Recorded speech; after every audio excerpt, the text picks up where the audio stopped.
everybody, this is Lucy Nathanson, child therapist and founder of confidentchildren.co.uk. So today I have a special guest. This is Jess, and Jess has personal experience of selective mutism. She actually had selective mutism as a child, and Jess has very kindly offered to do a video with me to share her personal experience of having selective mutism. And I think this will be really useful for people watching this video to hear some insight into her story. So thank you so much, Jess, for being a part of this video. Thank you. So could you tell us a bit about your experience as a young child being unable to talk? So where and with whom were you unable to talk? As a young child in primary school, I was more able to talk. I could talk to my peers quite easily and often teachers. With the transition to secondary school, it became more difficult to talk to both peers and teachers, to the point where at one point I was probably talking to neither. And outside of school, it would be easier to talk to people in shops that I would never go to again, perhaps on holiday, than to close family that were living away. So, for example, my sister, who I had never lived with, she was more difficult to speak to because I really wanted to speak to her. Interesting. So when you were a young child, you were able to talk at school. Yeah. Was there any situations in primary school that you were unable to use your voice? I think that group work was probably a problem, and sports, kind of movement was difficult. Right, joining in physically. Yeah. Yeah, and again, that's something that's really common, that children are unable to join in physical activities, sometimes even passing items are hard for some children. Yeah. But then when you went to secondary school, you found it harder to talk to, it became more difficult for you to use your voice with peers and adults in secondary school. Yeah. To the point that you were not talking to anybody. At one point, yes. Right. And outside of school, you mentioned that you found it hard to talk to some extended family. Yeah. For example, cousins and people that I wouldn't see all the time. Even though I wanted to speak to them, I was unable, or only if they asked me a question. Right. And were you unable to talk to those extended family even in your younger years, or was that only when you were in secondary school? I think that was more present during my younger years than in secondary school. I think as I was getting older, it became easier because I'd seen them more. Interesting. So actually, for school, it became harder as you got older, but with family, it became easier as you got older. Interesting. And you mentioned shops. So was it hard for you to order food in a restaurant, for example? Yeah, so ordering food in a restaurant was difficult, and talking in shops, saying what I wanted. Other than perhaps on holiday, where I was maybe in a more relaxed state and somewhere where I wouldn't see the waiter or the shopkeeper ever again. Yeah, sure. And again, that's really common because they don't know you. There's no history of not talking in that shop. There's no expectation from those people. Yeah. Whereas your local shop that you go in all the time, it's almost that expectation. Great. And you mentioned with some extended family when you really wanted to talk, and from my experience, and you can tell me if it was for you, for the children I work with, that quite often the people they love the most and they want to talk to the most, it's actually harder for them to talk to. Definitely. So with my family, I really wanted to speak to my sister and my nieces, but it would be more difficult for me than my teachers, who I might not want to talk to as much. Right, so people you really wanted to talk to was actually harder for you. Yeah. Right, thank you for sharing that.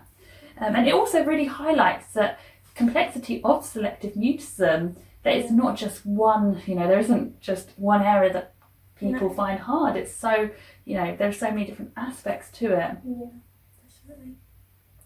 So what was the general approach from school staff towards you? So before I had the diagnosis, I was not diagnosed until I was 14. School staff would often either ignore me and just kind of pretend that I wasn't there, or try and force me to talk. They would often say that I can't, that I'm choosing not to talk, or that I was just shy. All of my school reports would say that I need to contribute more, that sort of thing. But after the diagnosis, they were more accepting and able to see that it was not a choice. And so they were more inclusive then, and took on board what advice they'd been given. Great, so that getting the diagnosis was a positive turning point for you. Definitely, yeah. Great. And when you mention those two opposite ends of people either ignoring you or trying to force you to talk, again, it's like these two extremes that I see quite often, that school staff either do one or the other, and they're both opposites. Yeah, definitely. They both feel as bad as each other because they'll either cause a lot of anxiety, making you talk, trying to make you talk, or in the other extreme you start to feel more excluded and like you don't exist really. Yeah, sure. Thank you for sharing that. So, what support were you provided with to help you with your selective mutism? In school, I had a speech and language therapist who trained some of the key staff and sent information out to all my teachers, and the key workers would provide 3 speech and language sessions a week in school. And then outside of school, I had CBT sessions for several years. Right. And what were they doing in those school sessions? So it would just really be giving me an opportunity to speak through playing games or talking about hobbies, and later on they would bring in some of my teachers to join in as I got a bit older. Right, so you started off with one talking partner, Mm-hmm. and then they built on that. Yeah. Great. And would you say that helped? Yeah, I think having the opportunity to speak where you don't have to put your hand up and ask, it doesn't bring as much attention. So it was helpful to give me the opportunity to practice. Great. Thank you. So, what were the biggest challenges you faced in the process of starting to talk more? The biggest challenges would have been the misconceptions that people had about selective mutism, that you are choosing not to speak was a big one, because if people think that, then they're going to make you try to make you talk more, and that you're shy. I think there's a big difference between being shy and having selective mutism, so those were the big challenges to overcome. Right, so it's really those myths. Yeah. Like, busting those myths is so important. Mm-hmm, definitely. If people understand that it's not a choice and it's not shyness, then it changes their approach to the young person. Yeah. Right, thank you. So, do you feel as though you have overcome selective mutism? I do. I think that I've largely overcome it. I think it will always be a part of me and my identity, but I just try to look for the positives that I've gained from it, and that it's made me a stronger person in the long run. Right, wow. So one of the positives is that it's made you a stronger person. Are there any other positives that have come from having selective mutism?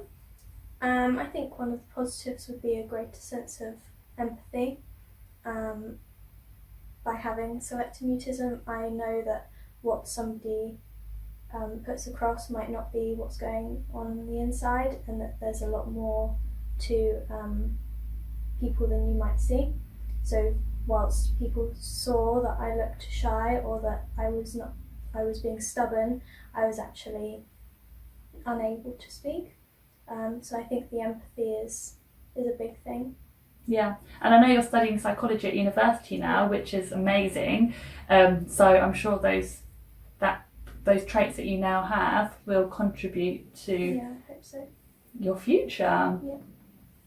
Wow, thank you. And that's amazing, because people who are currently experiencing selective mutism or know somebody who has selective mutism, they may not necessarily see the positives at this stage. Yeah. So it's great to hear that you feel that there is a positive side to it. Definitely. So what are your hopes and aspirations for the future? Well, as you said, I'm a psychology student at university, and so I hope to go on to work with children and children with selective mutism to help them show that they can overcome it as well.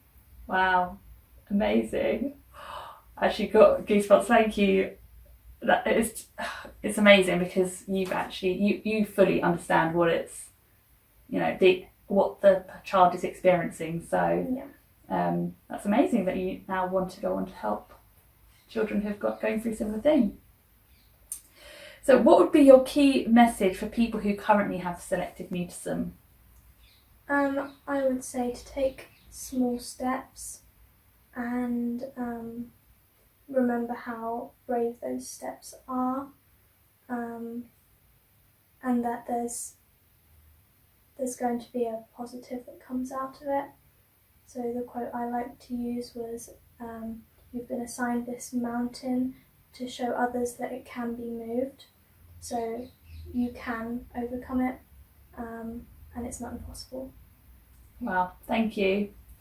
And what would be your key message for school staff?